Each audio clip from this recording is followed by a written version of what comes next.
Assalamualaikum warahmatullahi wabarakatuh. Salam guru penggerak, guru bergerak Indonesia Maju. Jumpa lagi dengan saya Septi Kusuma, calon guru penggerak Angkatan 7 Lampung Tengah, dengan pengajar praktik Bu Siti Rohani dan fasilitator Bapak Irwan Kolbi. Pada video kali ini, saya akan menyajikan tentang koneksi antar materi atau kesimpulan dan refleksi modul 1.1 Filosofi Pemikiran Ki Hajar Dewantara. Sebelum berdirinya Taman Siswa, pendidikan hanya diperuntukkan untuk calon pegawai dan mereka yang dapat membantu usaha perdagangan pemerintah kolonial. Pendidikan yang diajar pun hanya sebatas membaca, menulis, dan berhitung. Pada tahun 1922 berdirilah Taman Siswa.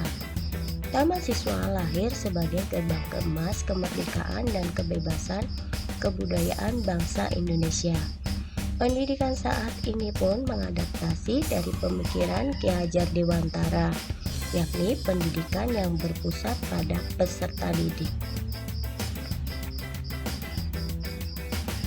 Relevansi pemikiran Ki Hajar Dewantara dengan pendidikan yang ada pada saat ini yakni: yang pertama, pendidikan berarti menuntun, artinya mengarahkan peserta didik sesuai dengan minat dan bakatnya untuk dapat mencapai kebahagiaan dan keselamatan setinggi-tingginya. Yang kedua, pendidikan dijalankan sesuai dengan kodrat alam dan kodrat zaman, artinya menyesuaikan dengan sosial kultural di mana si anak tinggal dan juga tentunya menyesuaikan dengan perkembangan zaman yang ada saat ini. Yang ketiga, pendidikan berpusat pada anak, artinya pendidikan mengutamakan segala kebutuhan anak sehingga anak dapat menyalurkan bakat dan minatnya. Yang saya percaya sebelum mempelajari modul 1.1, yang pertama yakni bagi saya seorang siswa dikatakan berhasil dalam pembelajaran jika mendapat nilai yang memenuhi KKM yang telah ditentukan. Yang kedua, pemahaman siswa tergantung dari kepandaian guru dalam menyampaikan materi. Yang ketiga, siswa ibarat kertas kosong dan gurulah yang mengisinya.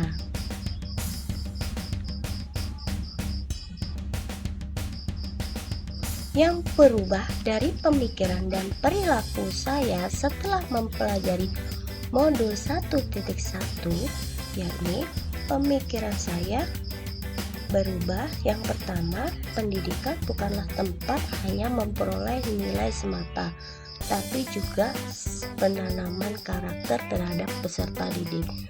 Yang kedua, peserta didik memiliki karakteristik yang beragam sehingga dalam menyampaikan materi dibutuhkan strategi yang beragam pula. Yang ketiga, peserta didik bukanlah kertas kosong. Mereka sudah memiliki garis samar akan minat dan bakatnya. Yang berubah dari pemikiran dan perilaku saya setelah mempelajari modul 1.1, yang pertama, saya berusaha menuntun peserta didik dalam mengembangkan potensi bakat dan minat yang dimiliki. Yang kedua, saya berusaha untuk menumbuhkan semangat peserta didik dengan menciptakan suasana belajar yang menyenangkan. Yang ketiga, saya tidak lagi memaksa peserta didik untuk mendapat nilai yang baik dari mata pelajaran yang tidak disukainya.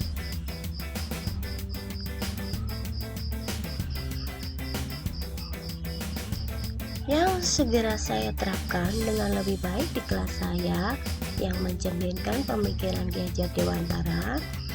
Yang pertama, menerapkan pembiasaan-pembiasaan baik yang dapat menguatkan budi pekerti seperti pembiasaan 5S, berdoa dan sebelum dan sesudah memulai pelajaran, kemudian menyanyikan lagu wajib nasional. Yang kedua, merancang pembelajaran yang menyenangkan.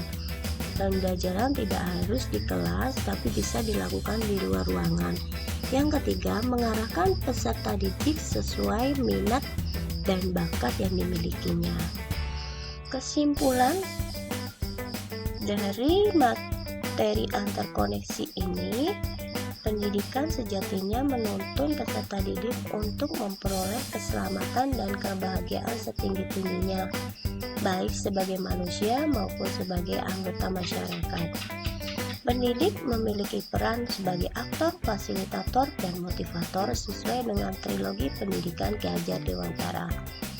Pendidikan tidak hanya sebatas mentransfer ilmu, melainkan juga menanamkan pembiasaan yang baik sehingga menciptakan siswa yang berkarakter. Terima kasih sudah menonton. Saya akhiri. Wassalamualaikum warahmatullahi wabarakatuh.